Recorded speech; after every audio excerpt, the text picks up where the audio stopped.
Deizo, ngapi?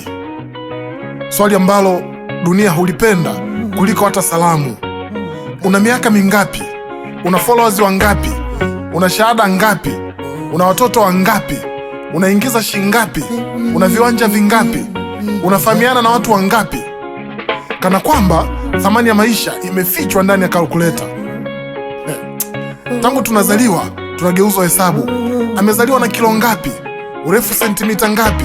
Amezaliwa saa ngapi? Mtoto hajui hata kuhesabu vidole vyake, lakini tayari dunia inaanza kumhesabia. Na tangu hapo maisha yanakuwa mbio za takwimu. Shuleni amekuwa wangapi kati ya watu wangapi?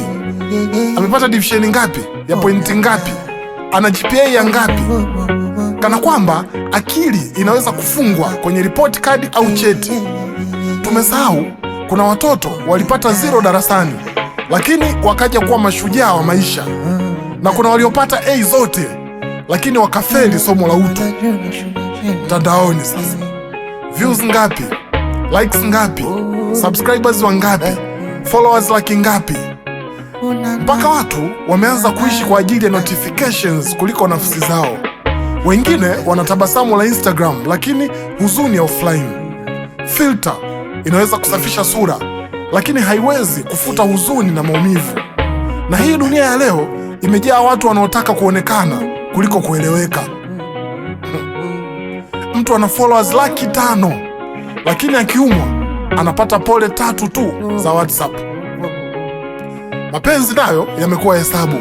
Mmejuana miaka mingapi? Mmeishi miaka mingapi? Mahari milioni ngapi? Watoto wangapi? Kabla hujakutana na mimi umedate na watu wangapi? Ndio maana jibu huwa ni wawili tu. Kuna yule wa kwanza kabisa na huyu uliyenikutana naye. Hamna namna, inabidi ujibiwe hivyo tu, sababu si unadhani ndoa ni spreadsheet ya takwimu? Wengine wana anniversary ya miaka 20 lakini amani ilitoweka mwaka wa 2, na wengine wanaishi kwenye chumba kimoja cha kupanga lakini ndani kuna amani na furaha inayozidi majumba ya ghorofa. Kwa sababu unaweza kuwa na nyumba 10 lakini ukakosa usingizi. Unaweza kuwa na kitanda cha milioni ukalala na vitu vikikutesa moyoni. Unaweza kuwa na AC ya baridi lakini moyo wako ukajawa fukuto la wasiwasi. Kazini sasa, mshahara shingapi? Uzoefu miaka mingapi? Lakini hakuna anayepima uchovu wa akili. Hakuna anahesabu mara ambazo ulitabasamu kazini wakati ndani ulikuwa unateketea. Watu wanakupongeza kwa promotion wakati afya yako imeshuka cheo. Kanisani, sadaka shingapi? Sadaka ya shukrani shingapi? Zaka shingapi? Fungu la 10 shingapi? Malimbuko shingapi? Kumtunza mtumishi? Mchango wa maendeleo ya kanisa? Mchango wa ujenzi wa kanisa shingapi? Ibada zipo ngapi? Neno linatoka sura ya ngapi? Mstari wa ngapi? Yaani mpaka ibada imekuwa mashindano ya takwimu. Lakini Mungu hapimi ukubwa wa sadaka pekee, anaangalia wema wa moyo. Kwa sababu mwingine alitoa 100,000 kwa utajiri wake na mwingine akatoa 200 kwa njaa yake. Serikalini, NIDA namba ngapi? TIN namba ngapi? Post code ngapi? Sanduku la posta ngapi? Plot namba ngapi? Block namba ngapi? Mpaka ukifa unageuka kuwa takwimu. Amekufa saa ngapi? Amezaliwa tarehe ngapi? Mwezi wa ngapi? Alianza kuumwa tarehe ngapi? Kana kwamba maisha ya mtu yanatosha kwenye takwimu. Walikufa watu wangapi? Achana na hiyo. Lakini hakuna anayehesabu ulijizuia kulia mara ngapi. Hakuna anayejua umeanza upya mara ngapi. Hakuna anayepima ulivyobeba dunia mabegani wakati hakuna aliyekuona. Na kuna watu wanatembea huku wanacheka, lakini ndani wanavuja damu kimya kimya.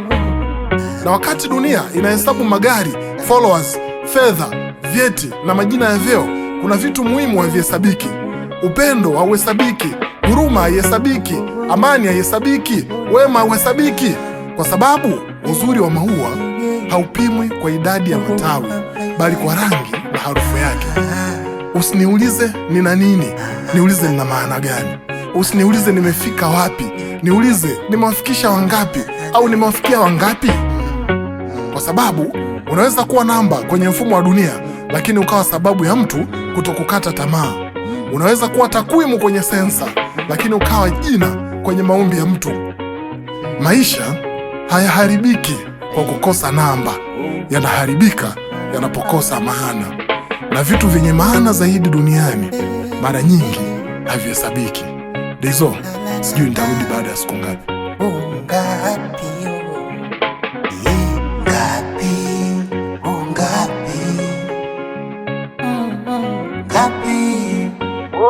Ngapi?